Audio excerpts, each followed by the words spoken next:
สวัสดีครับพ่อแม่พี่น้องป้องปรายเบิดสุคนเนาะ FC ทางช่องบ่ภูมิ Channel เนาะ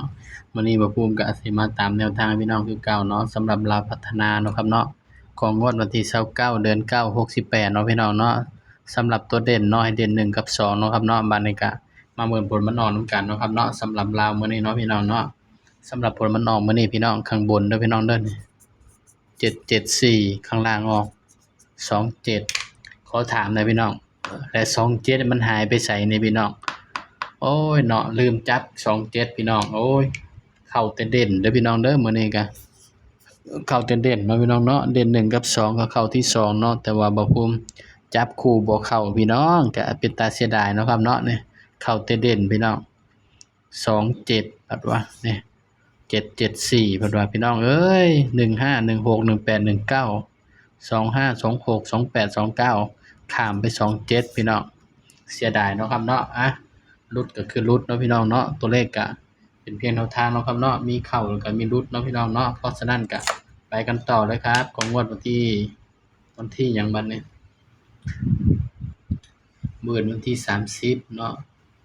งวดวันที่1เนาะพี่น้องเนาะบัดนี้งวดวันที่1เด้อครับเด้อบัดนี้ก็ตามกันต่อเลยครับเนาะงวดวันที่1ตุลาเนาะพี่น้องเนาะ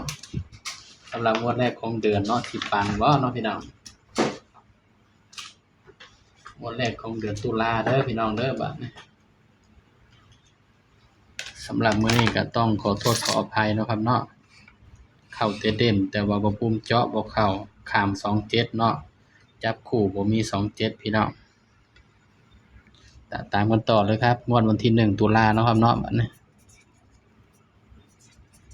สำหรับหวยลาวพัฒนาเฮาไผเป็นสายรูดสายวิ่งก็คงสิปังเนาะพี่น้องเนาะไผเป็นสายรูดสายวิ่งก็คงสิปังเนาะครับเนาะสำหรับลาวพัฒนาสายรูดก็ปังเลยเนาะพี่น้อง2774บัดว่าโอ้54 2774บัดว่าพี่น้อง ขนมไทยก็ต้องย้านตัวนี้เด้อพี่น้องเด้อสำหรับขนมไทยเนาะ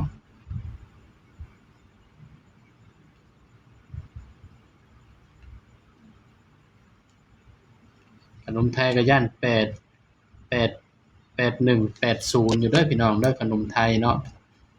ย้าน8อยู่81 89อยู่เนาะพี่น้องเนาะสำหรับขนมไทยเนาะมาเบิ่งเด่นนำกันเนาะบัดนี้งวดวันที่1ตุลาเนาะครับเนาะก็เอาชุดเต็มไปก่อนเนาะครับเนาะอันนี้คือชุดเต็มเด้อพี่น้องเดี๋ยวชุด4คู่เนาะมาภูมิใจในคลิปหน้าเนาะพี่น้องเนาะสำหรับคลิปนี้ก็เอาชุดเต็มไปก่อนเนาะครับเนาะ มื้อนี้ก็ปังเนาะสำหรับบ้านเขียวก็ปังเนาะพี่น้องเนาะแต่ว่าในบ้านแดงเจาะบ่เข้าเนาะพี่น้องเนาะก็ต้องขอโทษขออภัยเนาะครับเนาะสำหรับบ้านเขียวเฮาก็ปังอยู่พี่น้อง54 2774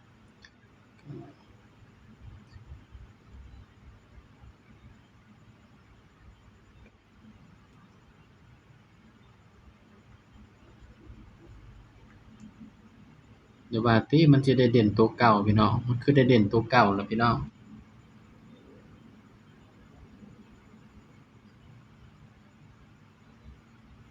ได้เด่นตัวเก่าเด้อพี่น้องเด้อสำหรับวันจันทร์กันวันพุธกันเนาะเด่นตัวเก่าพี่น้องได้เด่นตัวเก่าพี่น้องเอ้ยเด่น1กับ2คือเก่าเนาะสำหรับพัฒนาเฮา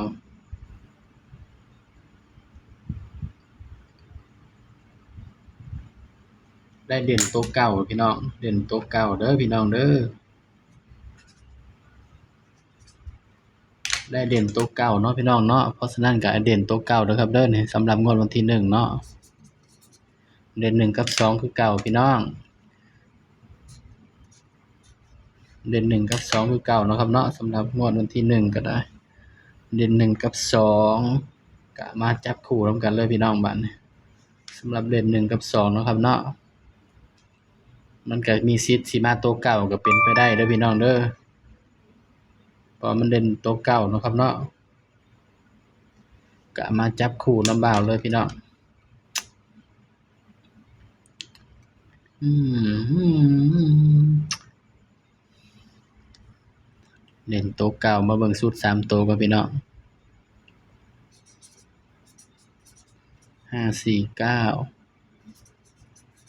279 147อันนี้คือชุด3ตัวเนาะครับเนาะนี่เด่นโต๊ะเก่าบ่ภูมิก็สิจับ ใส่กับโต๊ะที่มันออกมานี่เลยเนาะพี่น้อง8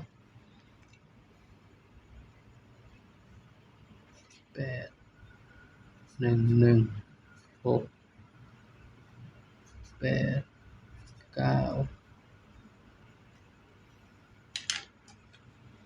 มาจับคู่นำกันพี่น้องสำหรับ1เนาะ1ก็สิมี1อยู่ในพี่น้อง012 012 14 15 17 19จับคู่สิกับผลที่มันออกมื้อนี้เด้อครับพี่น้อง14 15 17 19 2บัดนี้พี่น้อง24 25 27มันบ่มาเว้าภูมิบ่ขอข้ามเด้อพี่น้อง27นี่เอาเป็น28แทนเนาะครับเนาะนี่ก็คือแนวทางเนาะสำหรับลาวพัฒนาเนาะงวดวันที่1ตุลา68เนาะพี่น้องเนาะสำหรับตัวเด่นเนาะมาภูมิให้เด่น1เด้อพี่น้องย้ำว่าตัวเลขก็ให้เพื่อเป็นแนวทางเด้อครับเด้อมีเข้าแล้วก็มีหลุดเนาะครับเนาะไผมักก็ตามบ่มักก็เลื่อนผ่านเนาะพี่น้องเนาะมาภูมิก็ให้เพื่อเป็นแนวทางเท่านั้นเนาะครับเนาะสำหรับตัวเลขก็มีเข้ามีหลุดเนาะพี่น้องเนาะสำหรับคลิปนี้ก็ฝากพี่น้องกดไลค์กดแชร์กดติดตามบ่ภูมิ Channel ด้วยนะครับเด้อสบายดีครับ